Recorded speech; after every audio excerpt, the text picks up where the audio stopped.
તમારી પરિક્રમા કરી છે, તમારી ભક્તિ કરી છે, તો બધા જ ભક્તોની મનોકામનાને તમે પૂર્ણ કરજો, કારણ કે તમે કલ્પવૃક્ષ સમાન છો.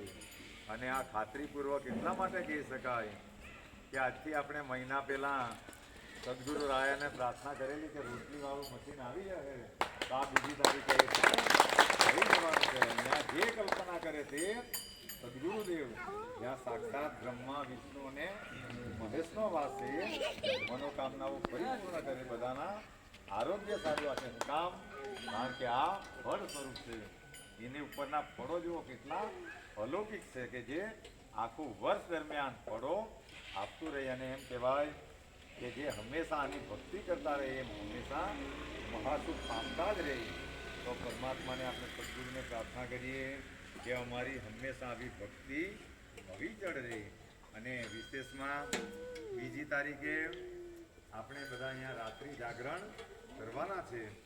જે પૂજામાં એવા બેસવાના હોય તો તે ખાલી ને ખાલી 1000 તુલસી અને કેળના પીલા લઈને આવજો.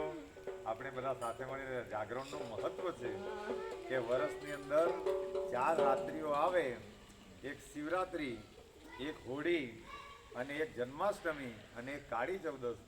એ 4 મહારાત્રિ જેને કહેવાય. એ રાત્રિમાં જે જાગે ભગવાનની કૃપા થાય એટલે આખું વર્ષ પછી નિરાંતની ઊંઘે, એવું આનું મહત્વ છે. આપણને વિષ્ણુ પુરાણની કથામાંથી જાણવાનું મળ્યું. તો ત્યારથી એક રાત્રિ તો આપણે જાગી ગયા છે. તો હોળીના દિવસે હોળી પતાવીને પછીથી આપણે 10 વાગ્યા સુધીમાં બધા આવી જજો. તુલસીના પાન અને કેળના પીલા અને શેરડીના પીલા ને એ બધું જેટલું લાવવા, બીજી વસ્તુ તો અહીંથી મળી રહે. તો આપણે 4 વાગ્યા સુધી રાત્રિ જાગરણ કરવું મળસ કે. અને પછીથી બીજા દિવસે આખો દિવસ ગ્રહણનો દિવસ છે. આ ગ્રહણ મોટામાં મોટું છે. સાંજે 8 વાગ્યા સુધી ચાલવાનું છે. સવારે 6:20 થી સાંજે 7:55, એટલે કે 8 વાગ્યા સુધી એ ગ્રહણ એ પાડવાનું રહે. અને એ બધાને એટલા માટે રજૂ કરી દેવું પડે કે એ ગ્રહણોની અસર સીધી થાય. એ ગ્રહણમાં બધા ફાવે તેમ રખડે તો એ ગ્રહણો પછી અસર કરે, માણસોની તબિયત પર અસર કરે.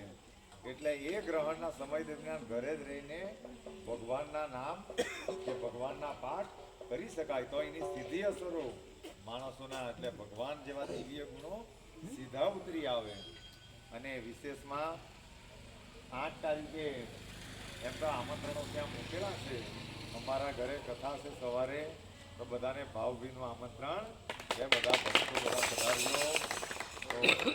અને આવતા મહિનાની 20 તારીખે સાંજે શિરડીની પરિક્રમા માટે બધા ભક્તો જવાના છે. અને ત્યાંથી ઉજ્જૈન નગરીમાં બધા જવાના છે. આ વિશેષ પણ એ યોગો ક્યારે બની જાય કે આવી ભક્તિ કરતા એ યોગો બની જાય, એમ બનાવેલા નહીં બને. ભગવાન કૃપા કરે તો જ આવા યોગો બનતા હોય. અને રામનવમીના દિવસથી આપણે રોટલીનો કાયમ માટે મહાપ્રસાદ ચાલુ કરવાના છે. એ પણ સદગુરુએ આ મનોકામનાને પરિપૂર્ણ કરી. તો સદગુરુને પ્રાર્થના કરીએ કે આવા સત્કાર્યો હંમેશા આ ધામની અંદર ચાલતા રહી, બધા ભક્તો એનો લાભ લે.